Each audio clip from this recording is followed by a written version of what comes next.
Hello and welcome to our London History Podcast, where we share our love of London, its people, places and history. This podcast is designed for you to learn things about London that most Londoners don't even know, all in 20 minutes. I am your host, Hazel Baker, qualified London tour guide and CEO of LondonGuidedWalks.co.uk. If you enjoy what we do, then rate and review. You can become a patron for as little as £5, and that's where we share additional videos of the interviews with you, plus lots of other unique content. You can help us keep this podcast advert-free. We deliver walking tours of London for those who love London, no matter whether you're a Londoner or a visitor.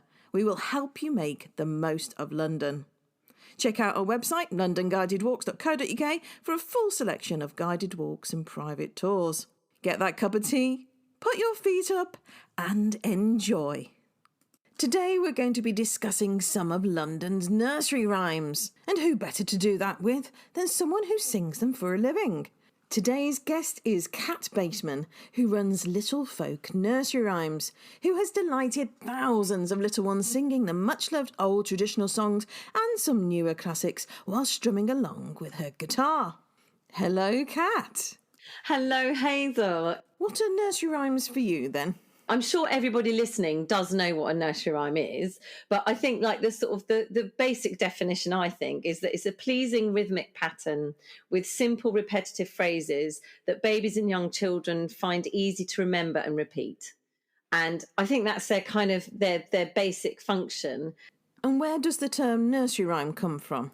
I was like really intrigued to look back in history and to see, where they started, how they started. So I'm really grateful to you because this has been something on my list to do for ages. So it seems to have come from, I've done lots of reading now, Hazel, thanks to you.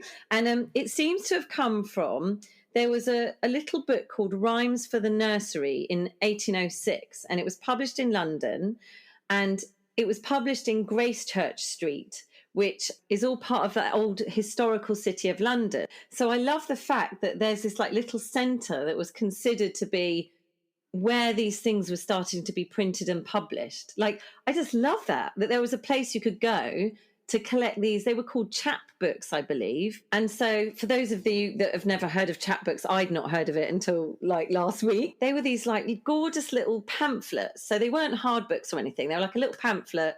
They had up to like 24 pages in them. And they were just like collections of like little nursery rhymes, lullabies, little stories. And in this one, so Rhymes for the Nursery, what I think is amazing is that on the spine of this one, and it was in gilt, which I think is really, like, I can't believe that it was in gilt in those days, but it was. And it just, obviously, because maybe the title was too long, they just abbreviated it to Nursery Rhymes on the edge. And I think from that time on, they were called nursery rhymes. So I love that. That's really fascinating to me that just out of necessity, they came up like that. So that was the term nursery rhyme set. And I think why they came about, I think originally, although you think that nursery rhymes are just for children, don't you? I mean, that's just like the general consensus. They're for children and stuff like that. But when you look further into it, as lots of people do, I think we can fairly safely say that the majority of nursery rhymes weren't composed for children at all.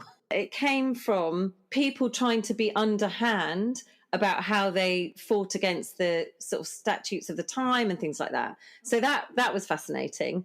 I do feel that there's a caveat to say that the accepted history is that nursery rhymes it's often based on pure conjecture, and it's, you just don't know. There's not so many facts to back these things up, What I love about nursery rhymes, and I think we're allowed to sort of stretch the sort of truth and things a little bit with it, because it's a bit like I did classics at university, and a lot of the texts were started by the oral tradition, and nursery rhymes are just really based in that. And they, especially in times when, London was full of sort of, the majority were illiterate. So they would see these chapbooks and they would love them because they had like really crude wood printed drawings in them. So they really loved them because they could look at the illustrations. But nursery rhymes needed to be sort of short and snappy because people couldn't read so they could remember them. And past, the whole oral tradition obviously is passing these songs on from generation to generation to, all around the country and things. So I just love that.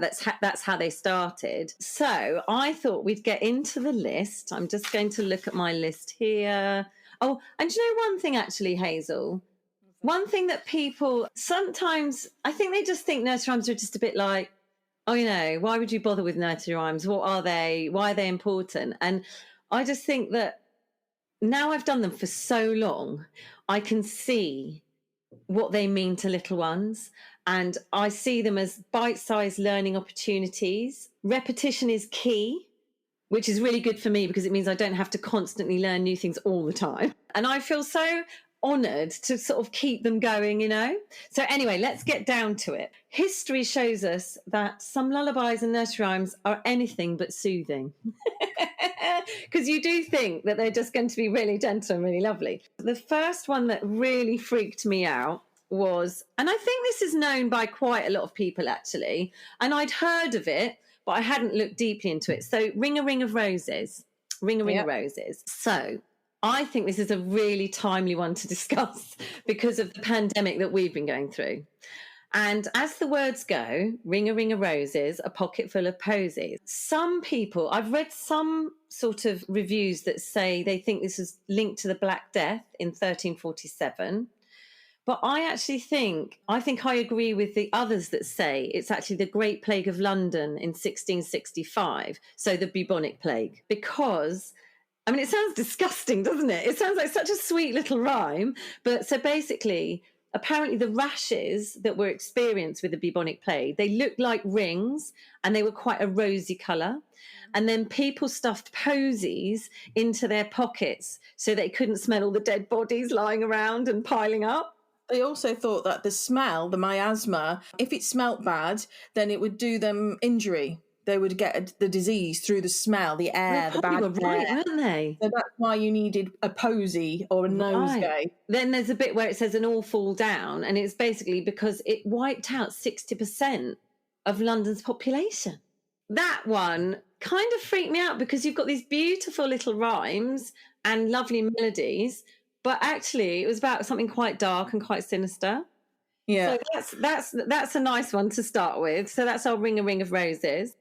What they tended to do as well with nursery rhymes was that they would use like a traditional well-known song so that people would know of the time, and they would use that and then either write some words to it or take someone else's poetry. So Twinkle, Twinkle is exactly this example. And I was fascinated to learn this because I never knew this. I kind of assumed that they were, there was a nursery rhyme singer-songwriter just like pouring these things out. So Twinkle, Twinkle, it actually combines the melody of an 18th century French tune, which was called À vous dirai-je maman, which is Oh Shall I Tell You? And it's mixed with a 19th century English poem by a poet called Jane Taylor, which was entitled The Star.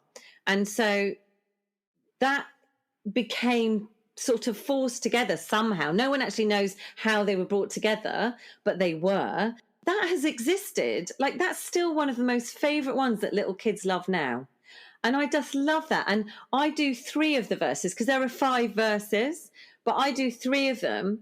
And I still love seeing how excited people are when there's more than the first verse. So that's beautiful. And I just love that it was a mixture of someone's writing a tune that everyone loved, and it just kind of came into the world like that. There's a really... Are you ready for this one? Hold on to your hat. Hold on to your hat, Hazel. This one is quite freaky. So, Mary, Mary, quite contrary. Okay. Beautiful melody, and it's so sweet, and kids love singing along to this one. And I just always thought that this was a really sweet little rhyme, but actually it's a reference to Queen Mary I. Sort of historians seem to think that it was written to heckle her time on the throne because she was seemingly quite an evil monarch. Contrary was a term that was often used to describe her nature of leadership at the time. And then if you look deep into the words, where it says, how does your garden grow? Apparently that bit was mocking her inability to produce live children. Like, I mean, how mean is that? And then she was widely known for murdering, I think reports vary, but something like over 280 people, because she was a fierce believer in Catholicism, and her reign as queen was 1553 to 1558. And it was marked by the execution of hundreds of Protestants. That's right, including at Smithfields. Yes. Yeah, and just out of the city of London. Hundreds of them there. And there's a plaque with their names on. Is there? Yeah. I'm going to have to... Hazel, you're going to have to take me on a nursery rhyme tour. Let's do a nursery rhyme tour. That would be amazing.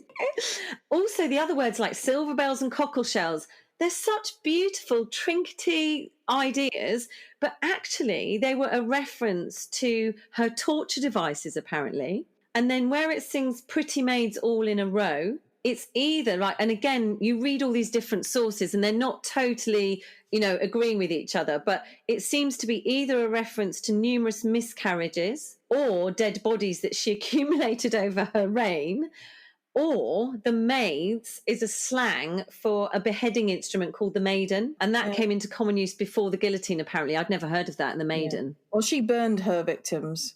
Did she? Yes. That's what was the biggest insult, was that you had the Spanish Inquisition in Europe, which was headed up by her husband, King Philip of Spain. Yeah. And people were worried that that was going to come to England. She executed the Protestant priests, but she put them to death by fire on these pyres, whereas that was a death reserved for women.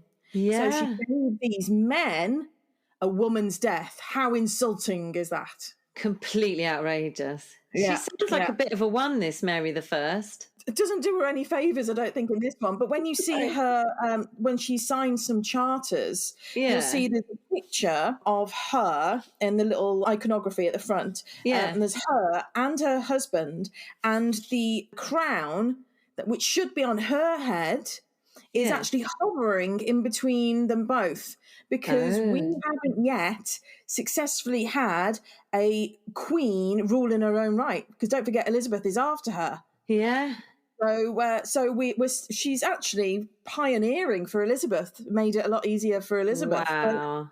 But, we don't think about those things, do we? No. I mean, there was another one linked to her. See, she's pretty hardcore, I reckon. We might love her today, of course. We might love her today. But Three Blind Mice. So apparently the farmer's wife is purported to be Queen Mary. And then the three blind mice were the noblemen who were convicted of plotting against her. And agreeing with what you're saying, she had them burned alive at the stake. So the three blind mice were supposed to be the three Protestants who were Hugh Latimer, Nicholas Radley, and the Archbishop of Canterbury, Thomas Cranmer. And they were all conspiring to sort of overthrow her. She found out. She burnt them at the stake for heresy. And then critics suggest that the blindness in the title of the mice refers to their religious beliefs. In other words, they were blind because they didn't follow her religion. Yeah, yeah. How mad is that? You're on that one. That's revolutionary. It's fantastic, isn't it? And then there's other ones I found, like Ding Dong Bell, Posies in the Well. This seems to be able to be dated back to the 16th century because references have been found in Shakespeare's plays. And what I absolutely love about this, I got all giddy about this one because I don't actually know that nursery rhyme that well, but obviously I've heard it over my lifetime. I love the fact that possibly, so in my head I was thinking, oh my God, so he's written those words in plays, so Ding Dong Bell, specifically that phrase, whilst he was living in London. So he was in Bishopsgate, wasn't he? And then the Clink, so not far from the amazing Globe site now. And then apparently Silver Street, St Paul's and Blackfriars. That's right, on a gate there. Yeah, so I thought, oh my God, maybe he was in like the city and he bought the Chapbooks with the nursery rhymes in them and saw Ding Dong Bell and then put it in a play. And so that made me feel very happy. I just love the idea of thinking about him wandering around the streets and looking at other literature and putting it in his work. Because he was incredible, obviously. Yeah, he read what other people were writing and did as well. So in my head, Shakespeare's got a little chapbook and I'm really pleased about that. clearly the main one is London Bridge is falling down. Yeah. That's a very good one. And, kids love doing that in the round. And I've sung the words, but I've never thought about them. You just sing the ditty, the words come out, and you do the falling down. Yeah, And what I found it difficult, Hazel, was to find a definitive answer. But I love all the different ideas. I think it's just great to natter about them and just see what you feel might be true. Okay. So one of the ideas was that the Vikings attached the bridge in 1009. That's right. So apparently, yeah. Yeah. So that was one thing that I have never known. And, obviously there are lots of people that say that never happened, but there are some people that believe that. The second one, which I find really spooky, and I hope it's not true. Some people say that the bridge's foundations were made of human children remains.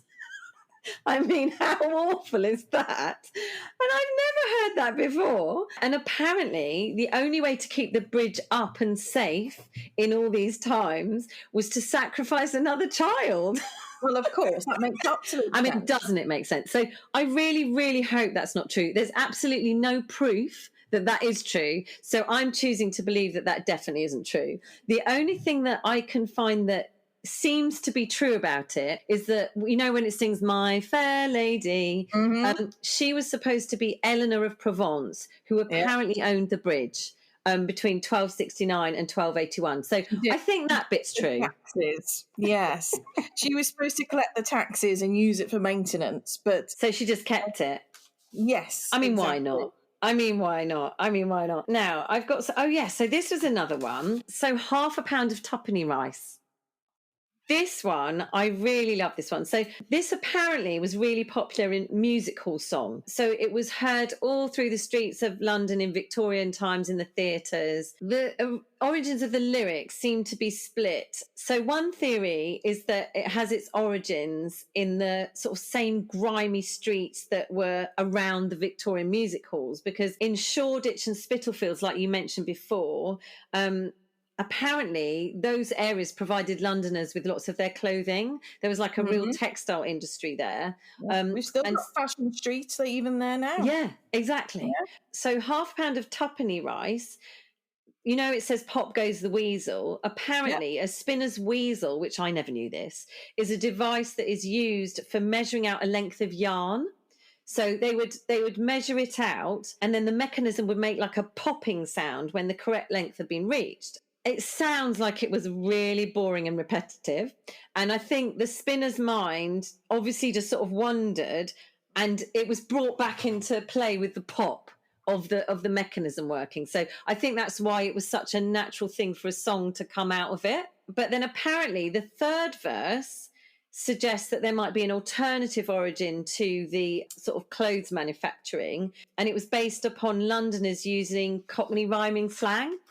And I love this because this pub is actually near to where my husband's office has been for ages. Eagle. Yeah. So, because apparently to pop is a London slang word for pawn. So like when you pawn your items because you need some money. And weasel can be traced back to the Cockney rhyming slang of weasel and stoke. So even I love it when you say that's right, Hazel, because you're the historian. But even a very poor Victorian London would have had a Sunday best coat. They would have had something. But they might not have been able to keep it because they needed some money, so they would pawn it. And that's when it was like, pop goes the weasel. And then they would like retrieve it on payday. And where it says up and down the city road, in and out the Eagle. So the Eagle, as you said, refers to the Eagle Tavern, which is on the corner of City Road and Shepherdess Walk, which I've been down loads of times.